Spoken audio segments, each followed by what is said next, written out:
Jake Morrison stood at the edge of the massive chamber and tried not to let his nerves show. The Galactic Council meeting hall stretched out before him like a giant bowl made of crystal and light. Thousands of alien beings filled the seats, there, strange forms creating a rainbow of colors and shapes that hurt his human eyes to look at for too long. Some looked like walking trees with glowing bark. Others moved like liquid metal poured into the shape of people. Giant insect creatures clicked their sharp teeth together in what might have been laughter. Floating gas clouds that somehow had voices drifted between the seats. Jake had studied these species for years, but seeing them all together still made his stomach twist with fear. The human delegation was tiny compared to everyone else. Just 5 people in a room built for thousands.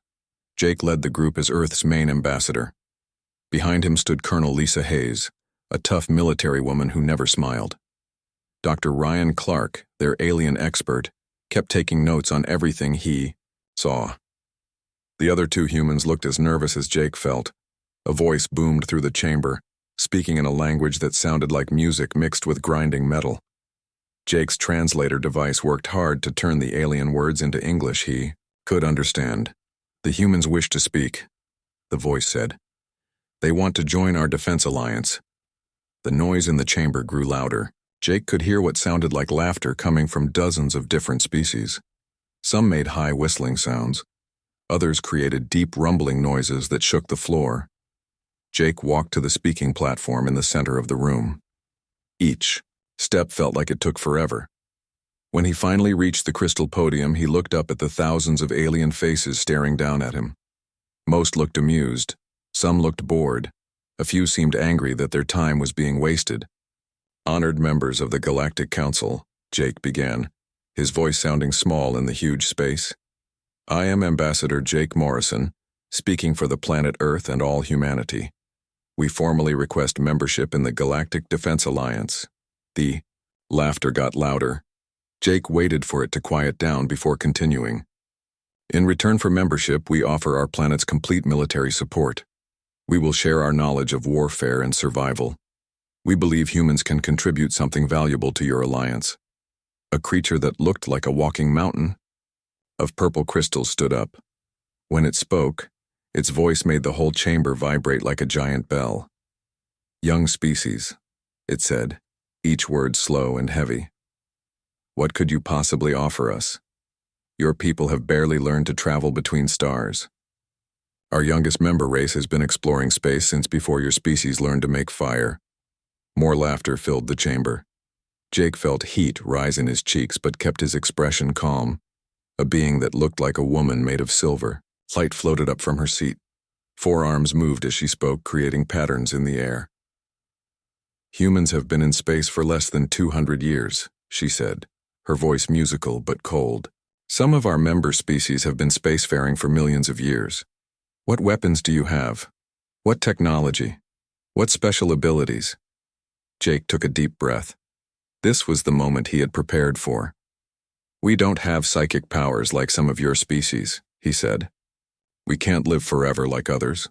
We don't have energy weapons that can destroy planets. Our ships are slow compared to yours. Our technology is basic." The laughter was getting louder and more mocking. Jake raised his voice to be heard over it. "But humans have one thing that I think you might be underestimating," he continued. A creature that looked like a giant spider made of blue fire crawled down from the upper seats. When it spoke, its voice hissed like steam. "And what might that be, little human?" it asked. "We don't know when to quit." The chamber fell completely silent for exactly 3 seconds. Then the laughter exploded louder than before. Beings that had been sitting down stood up to laugh better. The crystal mountain creature made sounds like breaking glass. The silver woman's forearms waved wildly as she laughed. "They don't know when to quit," the spider creature repeated, its voice dripping with amusement. "How wonderfully primitive." "Hi, Counselor Vexathari," the silver woman who seemed to be in charge called for order. The laughter slowly died down as she spoke. "Young humans," she said, her voice now serious but still condescending. "Your enthusiasm is charming. But this alliance includes species with technology beyond your understanding. We have weapons that can reshape reality. Ships that travel through dimensions you cannot even see. Soldiers who can live in the vacuum of space without protection. She gestured to different sections of the chamber as she spoke. The Dominion Coalition has bioships that repair themselves and grow stronger from battle damage. The Zephyrian Empire can link their warriors' minds to fight as one perfect unit. The Crystal Hegemony can turn matter into energy with their thoughts alone. Jake listened to the list of impossible abilities and tried not to show how impressed and terrified he was. What exactly? Vexthari continued.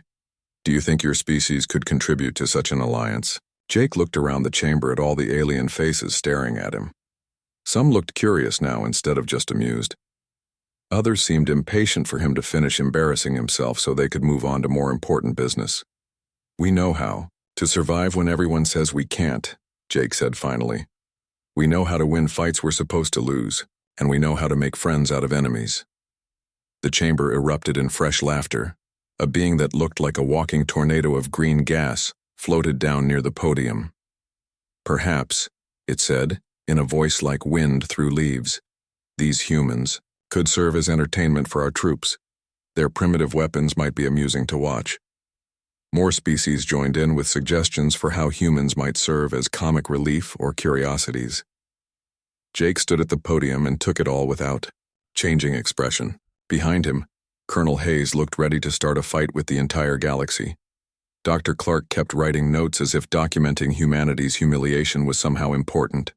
Finally, Vexthari raised one of her 4 hands for silence. The Galactic Council has heard your proposal, she announced formally. We find that humanity does not meet the minimum requirements for membership in the Defense Alliance. Your application is rejected. You may reapply in 500 years after your species has had time to mature and develop meaningful capabilities. The decision was final. Guards that looked like walking suits of armor appeared to escort the human delegation out of the chamber. As they walked toward the exit, Jake could hear the aliens already moving on to other business, their attention shifting to more important matters. On the ship ride back toward Earth, Jake sat in the communication room and opened a secure channel to military headquarters. General Patricia Kane's serious face appeared on the screen.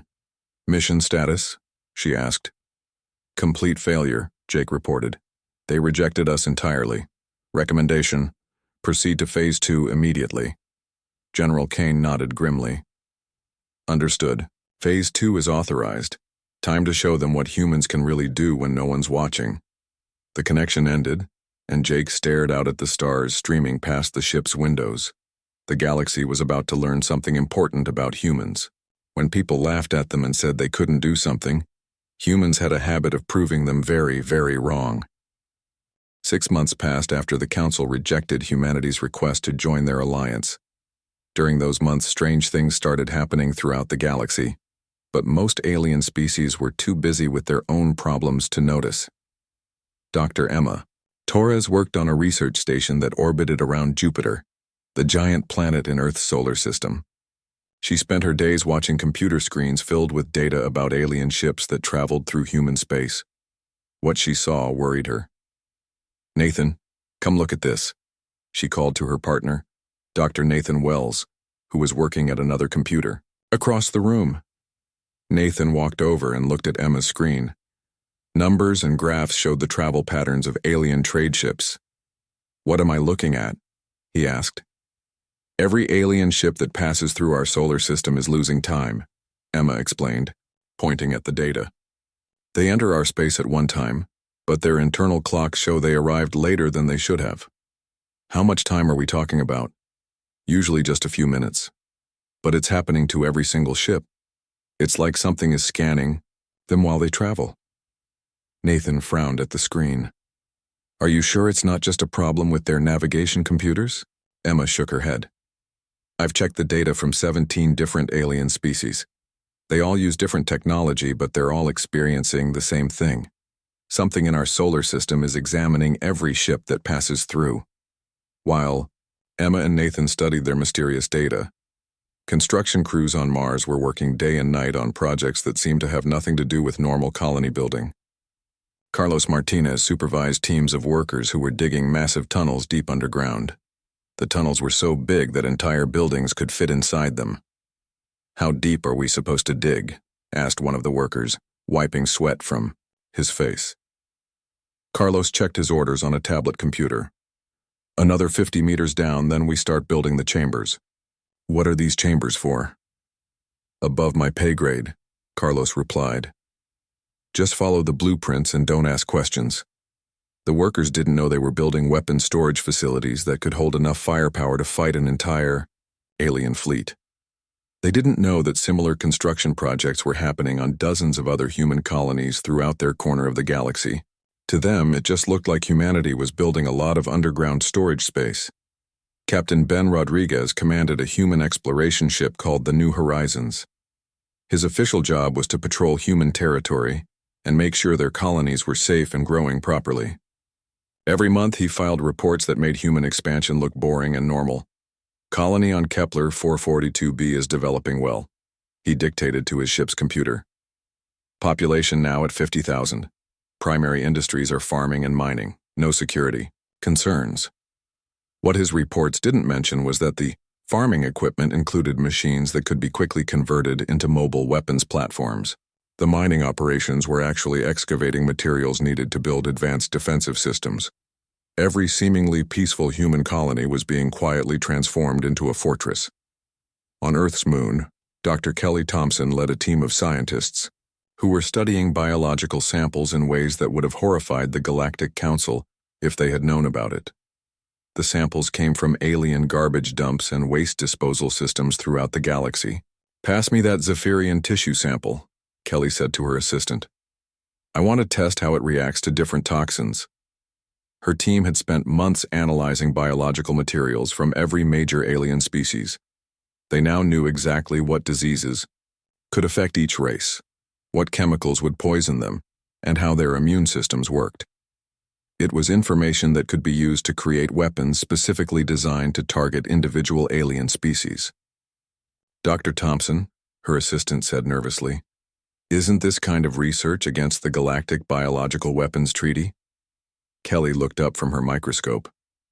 "The treaty only applies to Alliance members. Since they rejected our membership application, we're not bound by their rules." In the asteroid belt between Mars and Jupiter, miners like Joe Patterson and Maria Santos were working on projects that officially focused on extracting rare metals from space rocks. Unofficially, they were building something the galaxy had never seen before.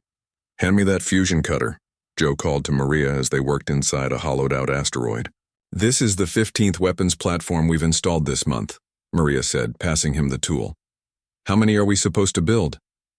"As many as it takes," Joe replied, carefully installing a device that looked like mining equipment but was actually a powerful energy weapon. "The plan is to have them positioned throughout the entire asteroid belt.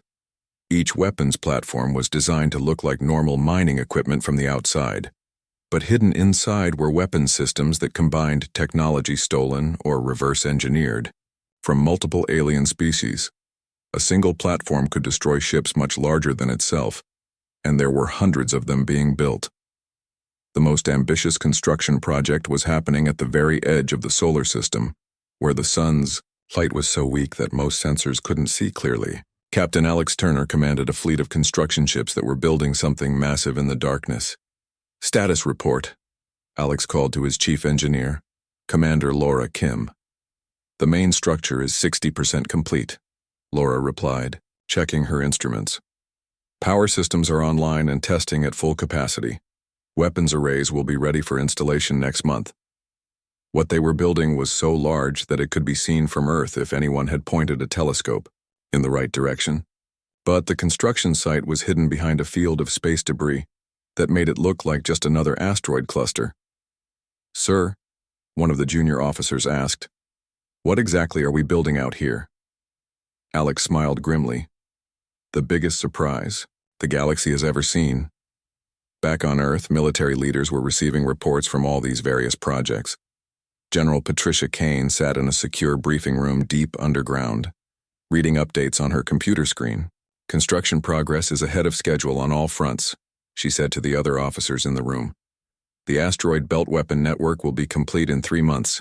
The outer system defense platform should be ready for testing in 6 weeks. What? About intelligence gathering? Asked Admiral Robert Chen. Dr. Torres's team has successfully mapped every alien ship that travels through our space, General Kane replied. We now have detailed scans of their weapon systems, shield technology, and hull composition for every major species in the galaxy. And biological research? Dr. Thompson's team has created targeted toxins for 15 different alien species. We can deploy biological weapons that will affect specific races while leaving others completely unharmed. The meeting continued for 2 hours as military leaders reviewed humanity's secret preparations. Every human colony, mining station, and research facility was part of a single, connected defense network. When completed, it would be capable of fighting off an invasion by the entire Galactic Council. While all this secret construction was happening, the Galactic Council remained focused on their own problems. The Dominion Coalition was fighting a border war with the Crystal hegemony over mining rights in a distant star system. The Zephyrian Empire was dealing with internal political problems. Smaller alien species were busy with trade disputes and territorial arguments. None of them paid any attention to the quiet human species that had been rejected from their alliance. As far as the galaxy was concerned, humans had accepted their rejection and retreated into isolation.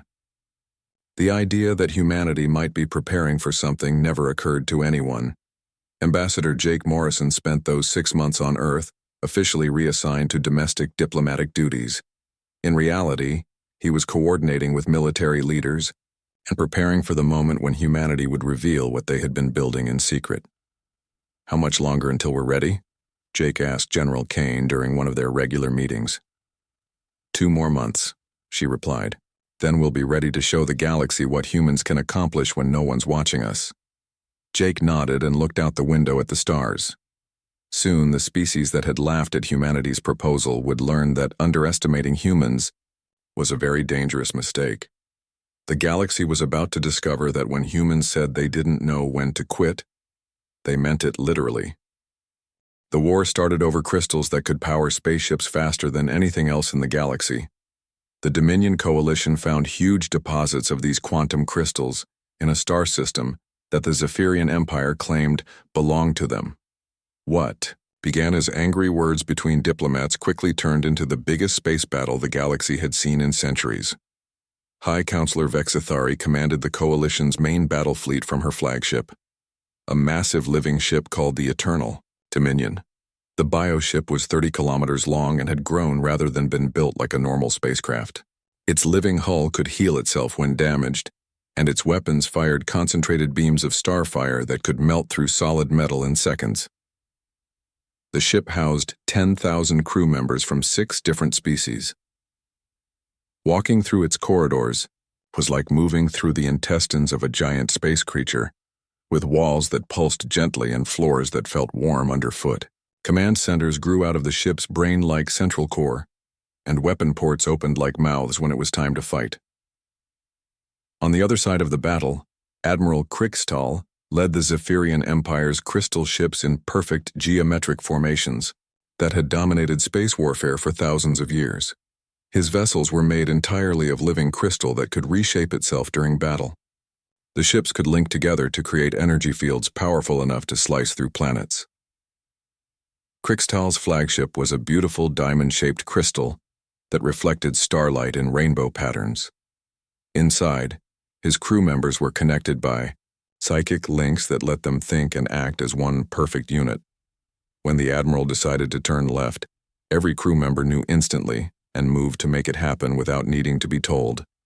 For 3 days, the 2 fleets smashed into each other across 17 different solar systems. Billions of soldiers fought in the darkness of space using weapons that could destroy entire worlds. Ancient battle tactics that had been perfected over tens of thousands of years played out on a scale that was impossible for younger species to imagine. Ships that could move faster than light chased each other between planets. Energy weapons turned asteroids into clouds of glowing dust. Bioships grew new weapons during the fighting, while crystal vessels merged together to form bigger and deadlier configurations.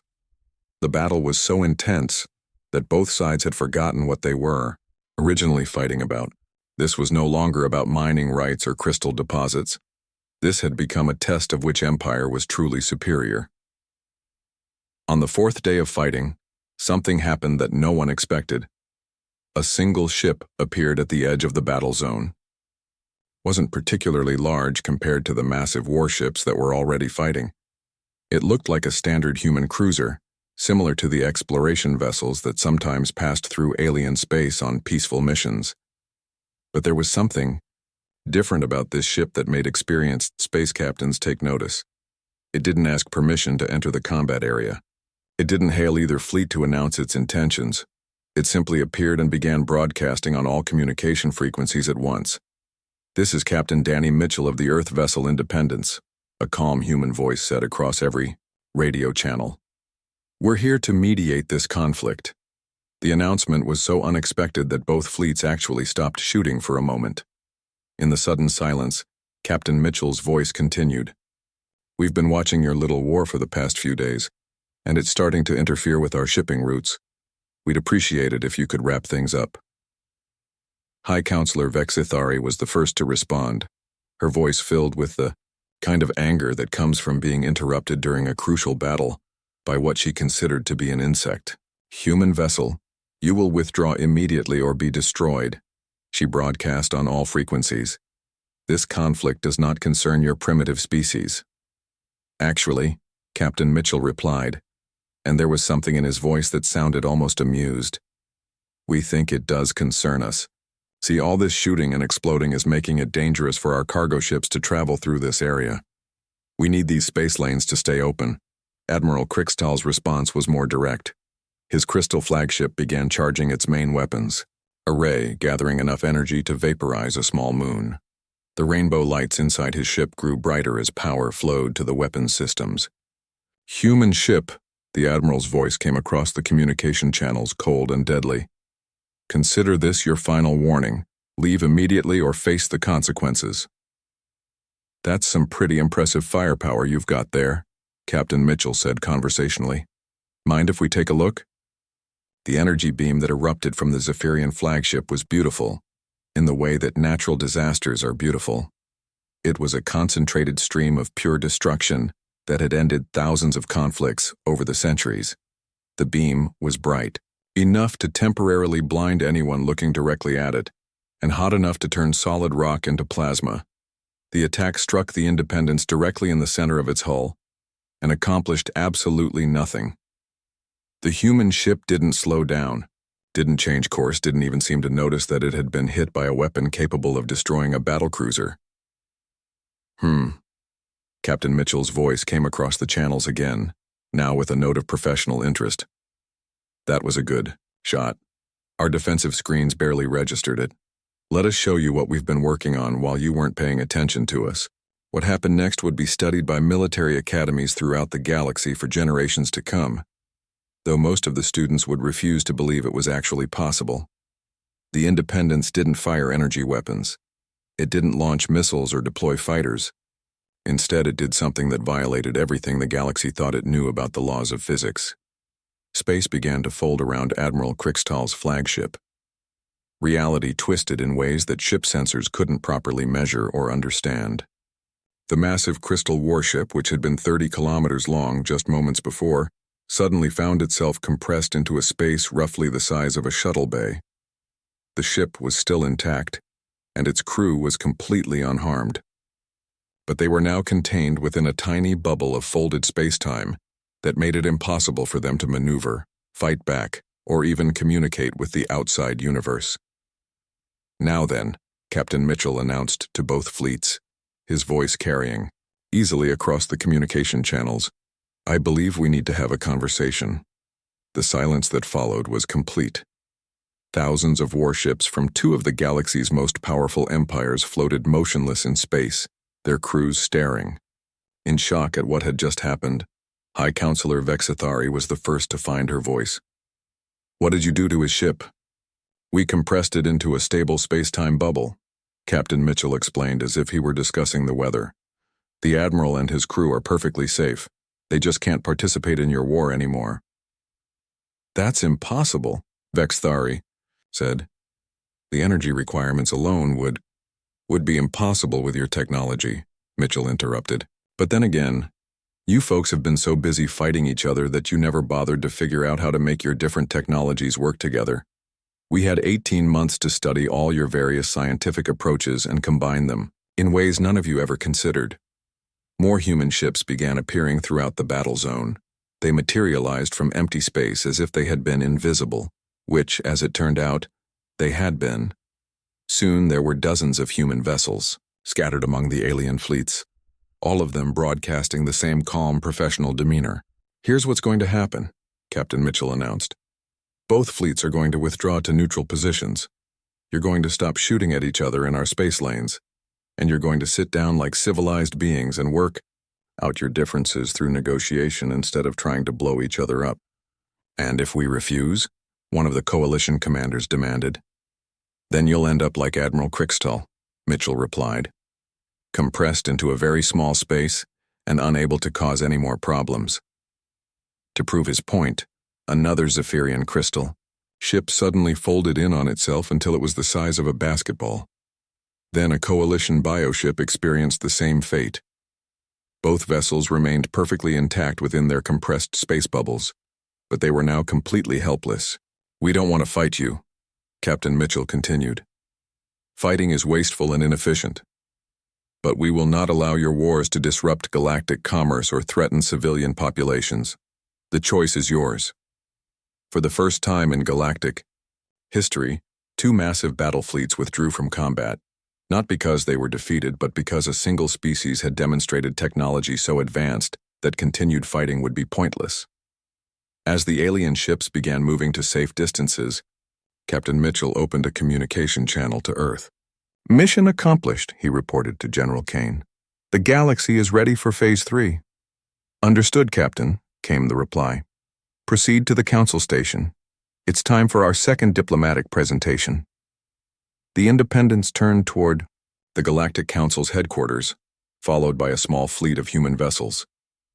Behind them, the most powerful military forces in the galaxy watched in stunned silence as the species they had laughed at 18 months earlier demonstrated that being underestimated was humanity's greatest weapon. The emergency session of the Galactic Council happened faster than any meeting in the organization's history. Representatives who had been trying to kill each other just hours before now sat together in the same chamber, united only by their shared confusion and growing fear about what humanity had become. Captain Danny Mitchell stood at the same crystal podium where Ambassador Jake Morrison had been humiliated 18 months earlier. But the atmosphere in the chamber was completely different now. Where there had once been dismissive laughter, there was now tense, worried silence. The alien representatives stared at Mitchell with expressions that ranged from curiosity to outright fear. Some of them kept looking at their communication devices, probably receiving reports about the compressed warships that were still floating helplessly in the battle zone. "Honored council members," Mitchell began, his voice carrying the kind of authority that comes from having just demonstrated impossible technology to the galaxy's most powerful military forces. "I believe you have some questions for us, E2. Councillor Vexithari, her usual arrogance replaced by barely controlled nervousness, was the first to speak. Her 4 silver arms moved restlessly as she talked. "Captain Mitchell," she said, trying to keep her voice steady, "what your ship did to Admiral Crickstall's flagship, that technology should not exist. Our greatest scientists have studied space-time compression for thousands of years. The energy requirements alone make it theoretically impossible." "Impossible with your technology," Mitchell corrected her politely. "But then again, being dismissed and ignored for 18 months gave us plenty of time to work on our projects without anyone bothering to check what we were actually doing." A new figure appeared next to Mitchell as a holographic projection activated. Dr. Elena Vasquez, humanity's chief science advisor, materialized in the center of the chamber. Her image was solid enough that she seemed to be standing right there, with the captain. "While you were laughing at our first proposal," Dr. Vasquez said, addressing the entire council, "we were busy collecting and studying every piece of alien technology we could get our hands on." The holographic display expanded to fill the center of the chamber with a 3-dimensional map that made several council members shift uncomfortably in their seats. The map showed human space in incredible detail, but it revealed things that the aliens had never suspected. Every piece of garbage you threw away, Dr. Vasquez continued, every broken component you discarded along your trade routes, every biological sample left behind by your diplomatic missions. We collected it all and studied it carefully. The display zoomed in to show construction projects throughout human territory that dwarfed anything the Council had previously thought humans were capable of building. Massive orbital platforms, underground facilities that stretched for hundreds of kilometers, and weapons arrays that looked more advanced than anything in the galactic databases. The interesting thing about being underestimated, Captain Mitchell added, is that people stop paying attention to what you're actually doing. You assumed we were primitive because we didn't follow the same technological development path as the rest of the galaxy. But we were combining your various technologies in ways that none of you had ever considered. Counselor Quarth, the massive crystal being that represented the hegemony, resonated with frequencies that translated as deep concern mixed with confusion. The energy signatures our sensors detected around your solar system, Quarth said, each word creating harmonic vibrations that made the chamber floor tremble. You have been building weapons systems. Not just weapons, Mitchell replied. We've been building a completely integrated defense network that spans our entire territory. Every human colony, every mining station, every research facility that you thought was harmless is actually part of a single interconnected system. The holographic display shifted to show energy patterns connecting every human settlement across dozens of star systems. What had appeared to be independent colonies scattered throughout space were revealed to be nodes in a vast network that covered all of human space, like a giant web. The spatial compression technology you witnessed is just one of our new capabilities, Dr. Vasquez explained. We've also developed gravity manipulation systems based on hegemony crystal research, biological warfare agents derived from Dominion bioship studies, and psychic disruption fields inspired by Zephyrian mental coordination techniques. A murmur of worried conversation spread through the chamber as council members realized what the humans were saying. They hadn't just developed advanced technology randomly. They had systematically studied and reverse-engineered the best aspects of every major galactic power's military capabilities. But here's the thing that makes us fundamentally different from everyone else in this chamber, Captain Mitchell said, his tone becoming more serious. Every other species in this galaxy developed their military technology to fight wars of conquest. You build weapons to take things away from other people. We built our systems to protect what already belongs to us. The chamber erupted in agitated discussion as representatives understood the implications. The humans hadn't created an offensive military force designed for expansion and conquest. They had built the most advanced defensive network in galactic history. What do you want from us? Vexthari demanded, her musical voice now sharp with tension. Mitchell smiled in a way that was entirely human but somehow translated perfectly across all the different species in the chamber. The same thing we wanted 18 months ago, he said. Membership in the Galactic Defense Alliance. The only difference is that now we're not asking for permission. Are you threatening us? Admiral Crixtall's voice came through the communication system from his compressed flagship, which was still folded into a space the size of a closet. Not at all, Mitchell replied calmly. We're offering you a choice. You can accept humanity as an equal partner in galactic defense, or you can continue fighting your wars without any interference from us.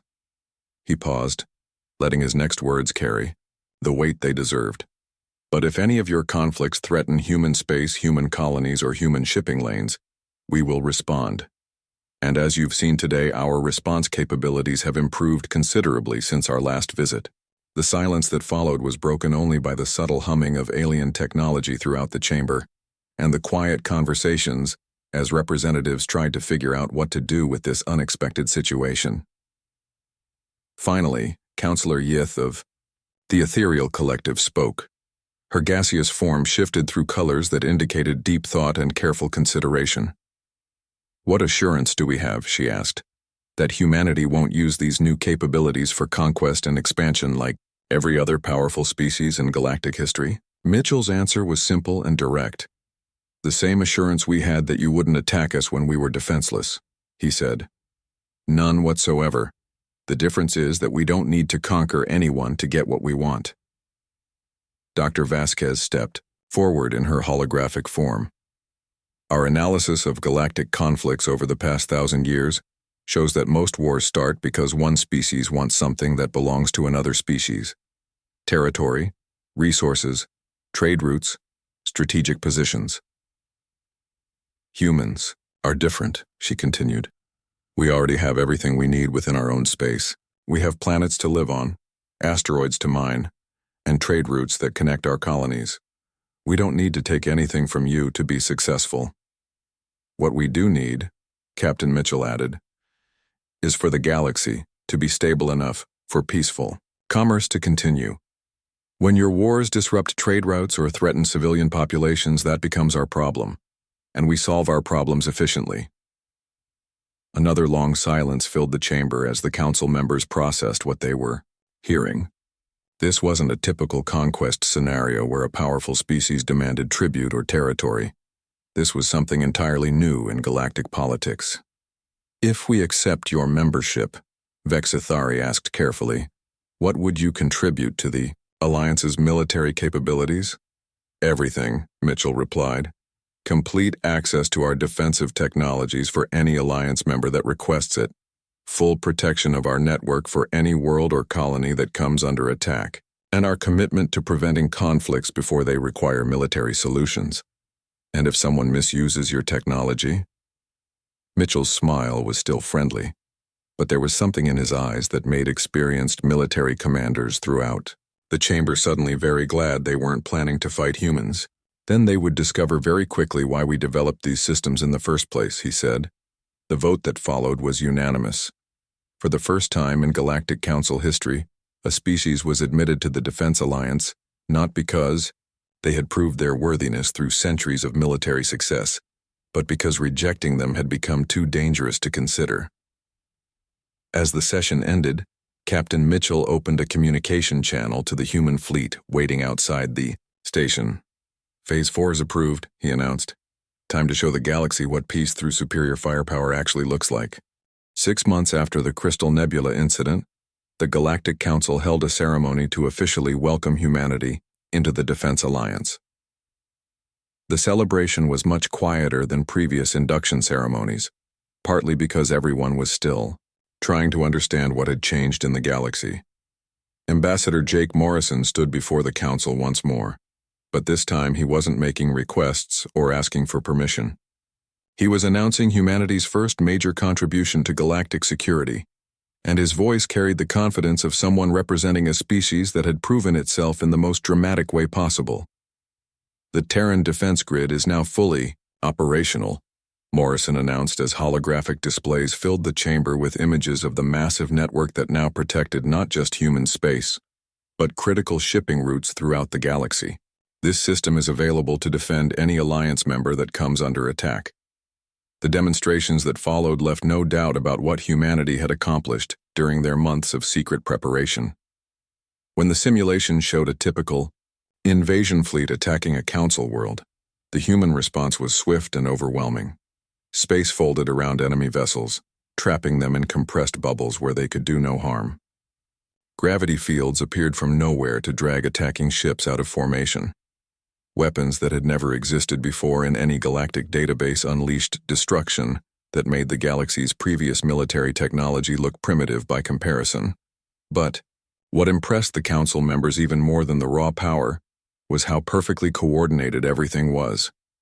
Every human installation, from the smallest research station to massive orbital weapons platforms, operated as part of a single unified intelligence.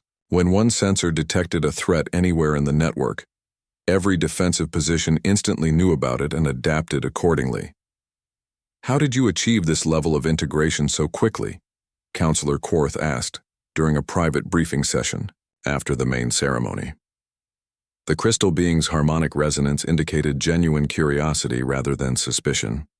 Dr. Carlos Martinez, now promoted to Director of Human Defense Systems, provided an answer that would change how the galaxy thought about military technology. We cheated, he said simply. Instead of developing our own technology from scratch like every other species has done, we studied all of your technologies and figured out how to make them work together.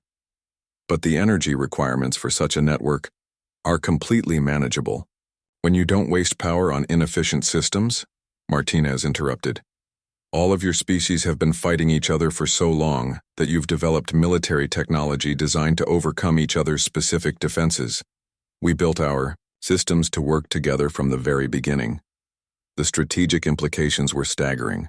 For the first time in recorded galactic history, a single species possessed military capabilities that could theoretically challenge the entire council simultaneously. Yet humanity showed no interest whatsoever in expansion, conquest, or territorial disputes. Instead, they did something that confused military analysts throughout the galaxy. They offered to share their defensive technology with anyone who wanted it.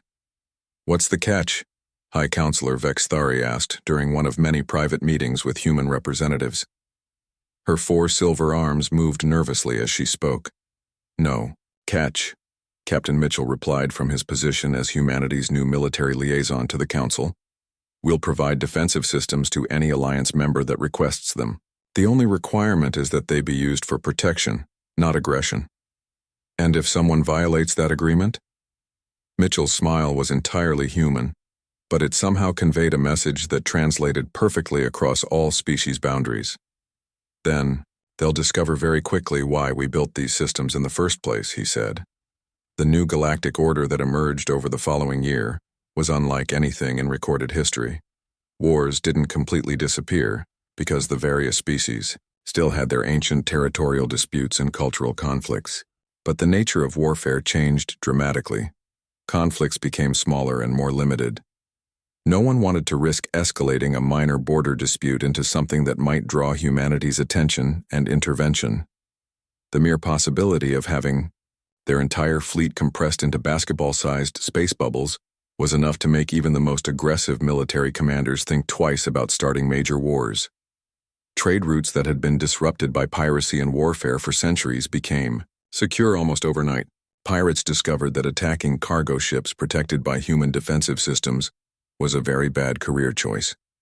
Border disputes that had raged for thousands of years suddenly found peaceful resolutions when both sides realized that continued fighting might bring human peacekeepers to their doorstep.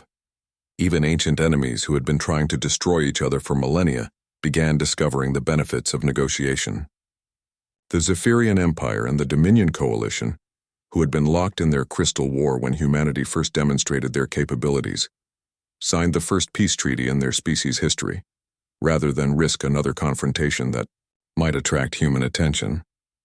Within the first year of human membership in the Alliance, applications for membership doubled.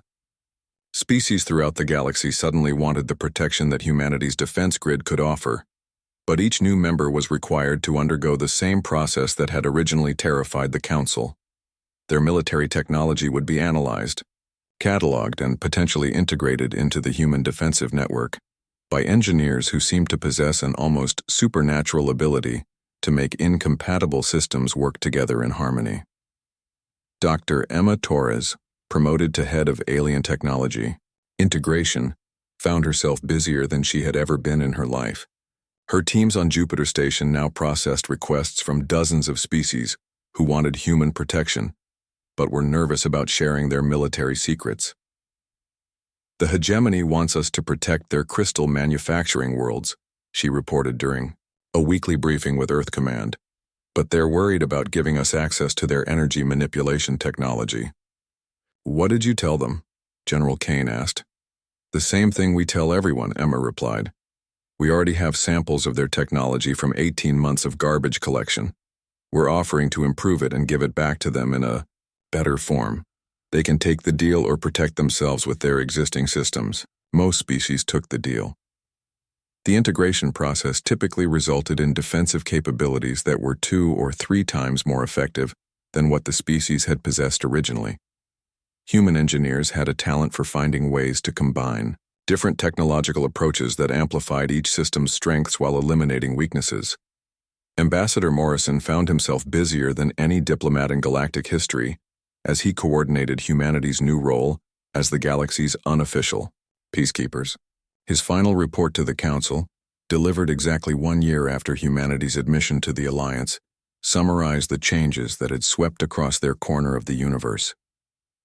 12 months ago, Morrison said, addressing the full Council assembly, you laughed at our proposal because you believed humanity had nothing valuable to contribute to galactic security. In a way, you were absolutely correct. He looked around the chamber at representatives who now treated human opinions with the respect typically reserved for ancient galactic powers. We didn't have anything to offer you at the time, but you made a crucial mistake in your calculations. You underestimated our ability to learn, adapt, and improve. Morrison activated a holographic display that showed statistical data about galactic conflicts over the past year. The numbers told a story that impressed even the most warlike species in the Council. Piracy incidents are down 87% in protected space lanes. Border conflicts have decreased by 92% among Alliance members. Civilian casualties from military actions have dropped to the lowest levels in recorded galactic history. Most importantly, he continued, not a single Alliance member world has been successfully invaded or conquered since humanity activated our defensive network. Morrison smiled as he delivered his conclusion. You laughed at our proposal 18 months ago because you thought military strength was about the ability to conquer and destroy. Humanity has taught the galaxy that true strength comes from the ability to protect and preserve. The session ended with formal approval of humanity's most ambitious project yet, the establishment of the Terran Peace Institute, an organization dedicated to preventing conflicts before they required military intervention. It was, the Council agreed, a very human approach to a very ancient problem. Outside the Council chambers, Captain Mitchell met with his crew from the Independence. Lieutenant Commander Sarah Williams, his tactical officer, asked the question that had been bothering her for months. Sir, what happens when the other species figure out that most of our impossible technology is actually just creative applications of physics and engineering principles they already understood? Mitchell watched through the station's windows as alien diplomats hurried through corridors that had once echoed with dismissive laughter, directed at humanity's ambitions.